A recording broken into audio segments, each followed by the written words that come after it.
კრეატორ სამიტზე უნდა მოხვიდე, თუ გინდა რომ სწორად გადააფასო შენი ცოდნა და შესაძლებლობები, მიხვდე რა ხდება ირგვლივ და გაიზიარო ადამიანების, ქართველი და არაქართველი კრეატორების გამოცდილება და მე ეს ყველაფერი შენს ენაზე გადათარგმნო. კრეატორ სამიტზე ჩემი აზრით უნდა მოვიდეს აუცილებლად ის ადამიანები, ვისაც ამ სფეროში რაღაც თავის განვითარება წარმოუდგენია. ერთი კატეგორია, მეორე შეიძლება იყოს ადამიანები, ვინც ცოტა უფრო მარკეტინგის მხარეს არიან და იუთუბერებს ან ზოგადად ინფლუენსერებს ემუშავებიან სხვადასხვა რაღაცეებზე. დღეს ქართულ YouTube-ს თავის განვითარების ამ ეტაპზე სჭირდება ისეთი პლატფორმა და ისეთი ადამიანები, ვინც ამ რაღაც ქაოტურ სიტუაციაში დაეხმარებიან გზის დანახვაში, გზის გაკვლევაში და მისცემენ ისეთ მითითებებს, რომლებიც ჩვენ რო ქონოდა თავის დროზე იქნებოდა ძალიან კარგი.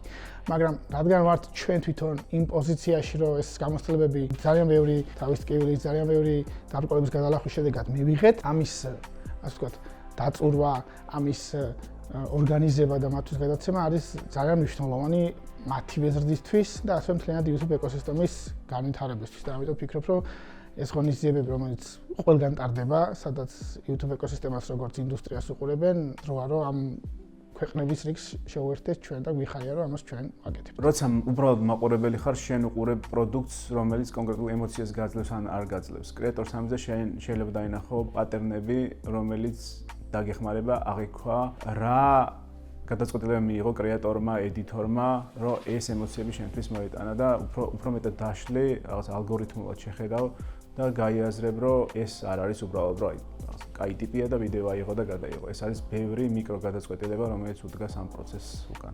ინფორმაციის ვაკუუმია. ანუ ან სადღაც YouTube-ზე უნდა ვეძებო დღეს რა ხდება, რა ტრენდია და სად რა გამოვიდა, ან უნდა დავდგე და უნდა ვუყურო ყველა სხვა კრეატორის ვიდეოს და დავიწყმარე იმის ანალიზი, რა ვიმუშავა და რა არა და მე ეს როგორ უნდა გადმოვთარგმნო ჩემთან. ამიტომ მივედით კრეატორ სამიტის გაკეთების გადაწყვეტილებამდე, რომ მოგვეწვია და გაგვეერთიანებინა ის ადამიანები, ვისაც დიდი ხნის გამოცდილება აქვთ, მე გაეზიარებინათ მნიშვნელოვანი წერტილები იმისთვის, რომ თუნდაც მე რო დღეს ვიწყებ რაღაცას, ჩემთვის გაცილებით მარტივი იყოს და მინიმუმ არასწორი ნაბიჯების რაოდენობა შევამცირე, რომელიც გადადგმას მომიწევს. კრეატორ სამიტზე ჩემი აზრით უნდა მოვიდეს აუცილებლად ის ადამიანები, ვისაც ამ სფეროში რაღაც თავის განვითარება წარმოუდგენია. ერთი კატეგორია, მეორე შეიძლება იყოს ადამიანები, ვინც ცოტა უფრო მარკეტინგის მხარეს არიან და იუთუბერებს ან ზოგადად ინფლუენსერებს ემუშავებიან სხვადასხვა რაღაცეებზე. ძალიან მიხარია რომ ვესწრები და თან პატარა თანამონაწილეც ვიქნები.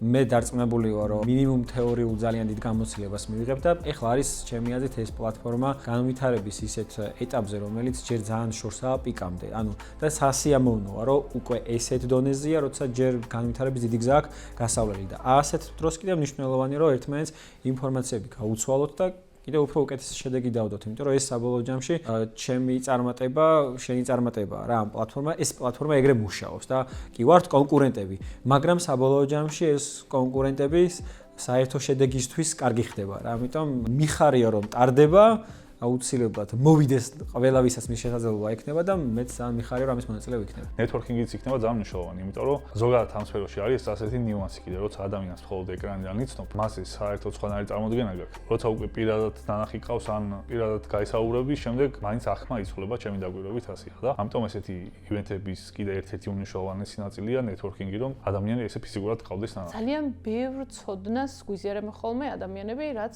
თავად აქვთ გამოცდილი და ვფიქრობ, რომ ასეთი ღონისძიებები ძალიან ხშირად თუ არა ყოველ შემთხვევაში რამდენიმეჯერ მაინც უნდა იმართებოდეს, იმიტომ რომ ბაზარი იზრდება, ბევრი ადამიანი მოდის ამ სფეროში, ვინც ახალია, ვისაც ბევრი რაღაცა არ ესმის და გაზიარება არის ჩემთვის ჩემი აზრით ძალიან მნიშვნელოვანი და აუცილებელიც კი. უშუალოდ ჩემი მიზანი კრეატორ სამიტზე არის, რომ კრეატორებს ან იმ ადამიანებს, ვინც ამ ახლად შექმნილ ინდუსტრიაში მუშაობენ, დავეხმარო გადაწყვეტილების მარტივად მიღებაში და დავეხმარო იმაში, რომ პროცესები, რომელიც ერთი შეხედვით რთულად ეჩვენება, როგორღაც ვთარგმნო მათთვის გასაგებ ენაზე იმ გამოცდილებების გაზიარების, რომელიც მე პირადადაც დამიგროვდა და ასევე რომელიც იქ მყოფ კრეატორებს ეკნებათ. და ძალიან მნიშვნელოვანი იქნება, რომ ადამიანებს მივცეთ ის ხელსაწყოები, რომელიც 2026 წელს მათ დაეხმარებათ წინსვლაში განვითარებაში. ჩემთვის როგორც ორგანიზატორისთვის ყველაზე მნიშვნელოვანი იქნება ამ ადამიანების, სპიკერების, დამსწრეების ემოცია, რომელსაც ამ ივენთიდან წაიღებენ. ეს დღე ემსახურება ზუსტად იმას, რომ მოვამზადოთ ნიადაგი და კიდევ უფრო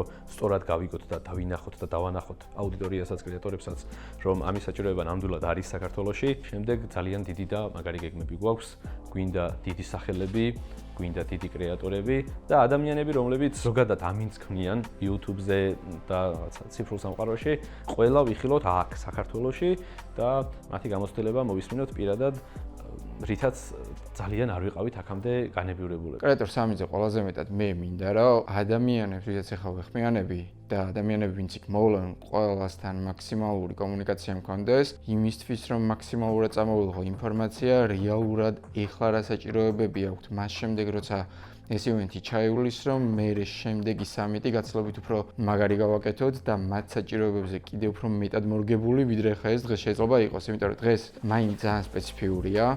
არის ადამიანებისთვის, რომლებსაც ძალიან მკაფიოდ აქვთ გადაწყვეტილი და ზუსტად იციან სად მიდიან და უბრალოდ გზაში რაღაც პრობლემები აქვთ, მაგრამ ამასობაში ამ ღონისძიებაზე ძალიან ბევრ რაღაცას გამოვარკვევთ, რომელსაც ახლა ვერ ხედავთ მე პირადად და მინდა რომ მაგ ინფორმაციაზე დაყრდნობით მე შემდეგი სამიტი გაცილებით უფრო ღირებული იყოს, მიუხედავად იმისა, რომ ახლა რამდენიმე ადამიანთან გვაქვს უკვე შეთანხმება, თანხმობა, რომ ჩამოვიდნენ და შემდეგი უფრო მაგარი იყოს, შეიძლება კიდევ უფრო მაგარი იყოს, უბრალოდ ერთი პატარა თუნდაც 1 გრადუსი შებრუნებით. და რაც თავარია, იქ უნდა იყო ყველა ვარიანტი, იმიტომ რომ ეს იქნება ყველაზე ცხელი, კონცენტრირებული, საინტერესო ადგილი საქართველოში კონტენტ კრიეიტინგის კუთხით.